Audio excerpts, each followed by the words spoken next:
Welcome back, players and collectors, to my channel, Ren's Collectibles. Today we're diving into some One Piece TCG, which has been probably my favorite TCG to find as of late, because I've actually been able to find some stuff lately, which most of you guys know, One Piece is very hard to find.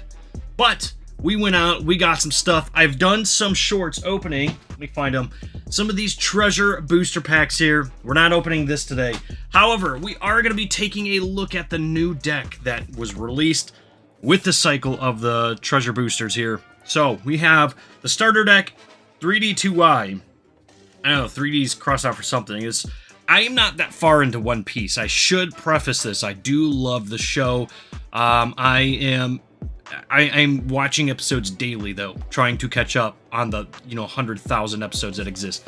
But we are here with the One Piece TCG starter deck, this new one that just came out, ST14, and we're gonna take a look at it and see what comes in it, and should you buy it? One of the other things is I've been learning to play One Piece TCG lately, and I actually am surprised at how pleasant the game is. As somebody who plays Pokemon a lot, plays Lorcana a lot, and plays Magic a little bit, this is actually a pretty fun game. So, immediately out of the box, you get this nice little poster that kind of tells you everything you need to know, which is great because I wish I would have read this when I was first learning to play the game. If I can even get it there. So, it kind of gives you just like the turn flow, game essentials, all that good stuff. So, you can see game essentials, you got to have the deck, the leader, you've got to have 10 Don, characters, events, and stage cards. Well, I guess you don't have to have them. You could have a combination of them or only one of them. I don't know. I mean, you do you. But game preparation, it kind of gives you the layout of what the actual deck or the playmat area is supposed to be. You got your life, your Don cards, cost area, your used up Dons, character area, leader, stage, deck, and trash. And then your hand, of course. Don't actually put it down on the placemat there. You want to have it in your hand. But it does tell you the victory conditions are successfully attack your opponent's leader when their leader has 0 cards remaining. Life cards, I should say. Or the number of cards remaining in your opponent's deck reaches 0. So, I actually won a game by doing that. I have no idea how I actually got to that point, but I did make my opponent deck out and I won, and it was unironically the first way I ever won a game of One Piece. I had no idea what I was doing. I don't think they had very much idea what they were doing either. But you could go through all of this. I'm not gonna like show all this off. You guys can take a look at it, pause the video, do what you gotta do, because we really just want to make this a quick video diving in to the deck. I do really love that they put like these inserts in there to kind of keep the deck nice and firm in there, and just Pokemon should do something like this instead of the way they do it now. But look at that, they even got it in like a team bag and everything. This is nice, actually. So we are gonna take a look at the deck here. So you have your leader, which is Monkey D. Luffy. This is a beautiful card, by the way. Holy cow. I don't know how good the camera's picking this up, but there is some texture on here. There's layers of foiling. This card looks fantastic. I might have to, in editing, put up the cost of what this single card is, because if it's not that expensive, I might buy some just to have, because it's a great card. But he's a black leader here, so I believe the entire deck is just black because he's a mono leader here. But he's got 5,000 life. He's got, for 1 Don, all of your characters gain +1 cost. If you have a character with a cost of 8 or more, this leader gains 1,000 power. So the name of the game for this one is to get some really high-powered, or high-leveled, I should say, high-cost characters out there to really buff up Monkey D. Luffy. I'm sure there's other strategies in here as well. But let's take a look at everything that comes in here. All right, we got Sanji, nice super rare there. We actually get 2 of them. Yep.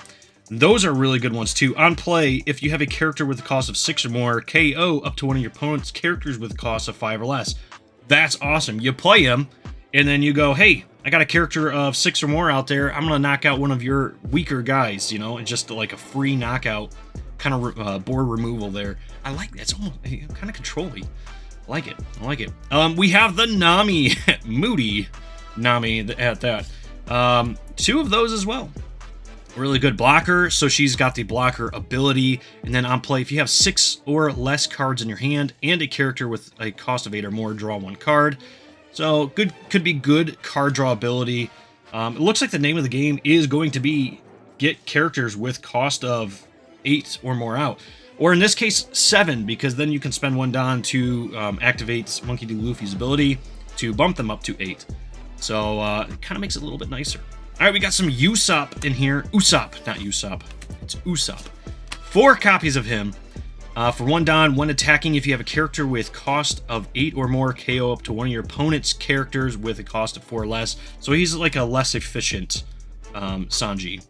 We got Jinbei, 4,000 cost up to one of your black Straw Hat Crew type characters, gain +2 cost until the end of the turn.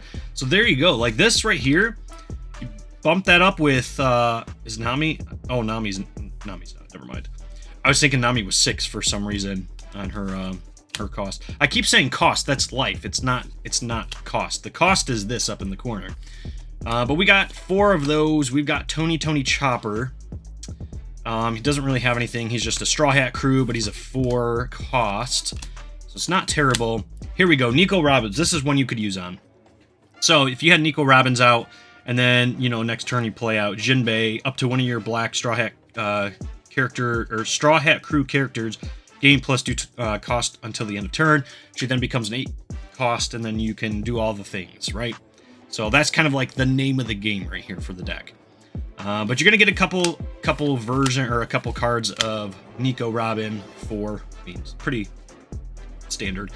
If you have a character with a cost of 8 or more, give up to one of your opponent's characters -5 cost this turn. Maybe I don't understand what that does. That seems like it's a good ability, but I don't know really what that means. I don't know what it means to give a character -5 cost. Does that mean if their cost goes below, they like get nerfed, or I don't know. We got 4 copies of Herodus. I don't know who that is. Maybe I do. I don't know. Up to one of your black Straw Hat Crew characters gains +2 cost. So yeah, a lot of these cards are just going to be add cost to characters. If you have a character with a cost of 6 or more, this character cannot be KO'd by your opponent's effects, and gains 2,000 power. So that's a pretty beefy card right there. You want a few of these Frankies. They're going to give you 5 or 4, not 5. You got Brook, standard character, 5 cost, 7,000 life. 4 of those as well. Heracles, you is a 1 cost, 2,000 power. You may rest this character up to one of your black Straw Hat Crew type characters, gain +2 cost. So this is actually like a very cheap, efficient way to get somebody up over cost of 8 quickly. It's a 1 cost, and you can just rest them instead of actually using him to give them the +2, right? +2? Yeah, +2 cost. If you have a character with a cost of 10 or more, this character gains Rush. That is a pretty ballin' Monkey D. Luffy. Seriously, you could lay 4 of these out and give somebody with what, 6 power? No, 4 power. No, 2 power. I guess technically, if you rested all 4 of them, you could give somebody with 2 power up to 10 and get a Monkey D. Luffy out that fast. That is incredible. Well, with Rush, that is. Roronoa Zoro. That is a tongue twister and a mouthful. Just a standard character, no real abilities. You've got the event Gum Gum Giant Rifle.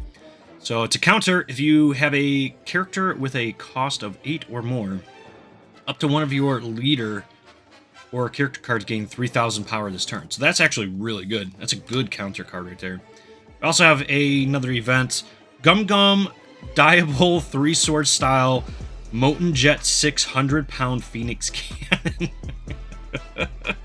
So this anime is just wacky sometimes, and I love it. I'm here for it. I really like the trigger here. If you have a character with cost 8 or more, KO up to one of your opponent's characters with cost of 5 or less. So really nice card to get, especially later in the game if it's a life card, you know. So a couple copies of that. I have my crew. KO up to one of your opponent's characters with a cost 3 or less. So it's really nice, like, board control. It could be. Draw 1 card, then up to one of your characters gaining +3 cost. That's really good. That's a really good ability. All of your black Straw Hat crew type characters gain +1 cost. So 1000 Sunny. I like that. Get 2 of those, and then of course you get your Don. 1, 2, 3, 4, 5, 6, 7, 8, 9, 10. Don, baby. That is the Monkey D. Luffy ST14 starter deck here.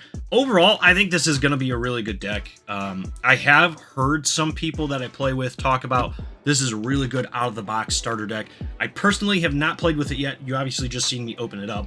I'm taking it to my locals tonight to try it out. So I will be sure to do a follow-up video, or maybe do a little bit more like technique breakdown with this deck later on. But for now, that's the overview of this deck. If you are looking to pick it up, if you can find it at your stores, I highly recommend it. It seems like it's a really good deck. And honestly, it's worth it just for that Monkey D. Luffy promo, in my opinion, as a collector. But you guys let me know in the comments down below what you think of it. That's all we have time for today. We'll see you in the next video.